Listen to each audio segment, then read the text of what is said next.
મારું આવવાનું રિઝલ્ટ તો ભાઈ જોવા બે જો ફોનમાં હવે ગાઈસ જી 20 જો તમે ફેલ થયો તો તમારું ફોટું ફૂટી જશે અને વધારે નહીં આવે તો તમારું ફૂટી જશે. ગાઈસ 70 ઉપર આવે તો વધુ નહીં, એટલું આપણે પિયા બેન આવું સમજીએ. એટલે આ તો ફેલ થઈ જાય હે પિયારી આવું થઈ નહીં ભાઈ ગપ્પો મારે નહીં આવું હતા.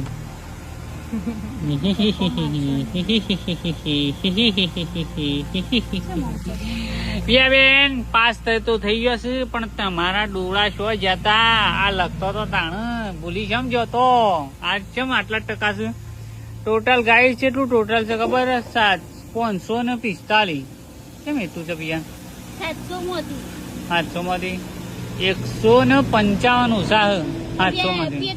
ફેવરેટ સબ્જેક્ટ કયો? તત્વજ્ઞાન એટલે કયું કહેવાય છે? ફિલોસોફી 89 છે. ઓછા જ કહેવાય કે કેમ હોમવર્ક જવા બાજુ સ્કૂલમાં દેરા ખાસા લાવતો હતો તત્વજ્ઞાનમાં. તો પિયાબેન કશો વાંધો નહીં, તમારે જેવું રિઝલ્ટ આવ્યું ઓમે તમારું ભવિષ્ય મેં લખી દીધું તું કે તમારે હવે કોઈ સિવાય કોલેજમાં શું ખાવા જવાનું નહીં, કોલેજમાં જવાનું પણ એ તો જોઈએ છે નોર્મલ કોલેજ કરવાની છે ને ભણવાનું તો ખરા જ. ગોધા ગાલી ગાલી અને કેમ્પિંગ જ કરવાનું છે.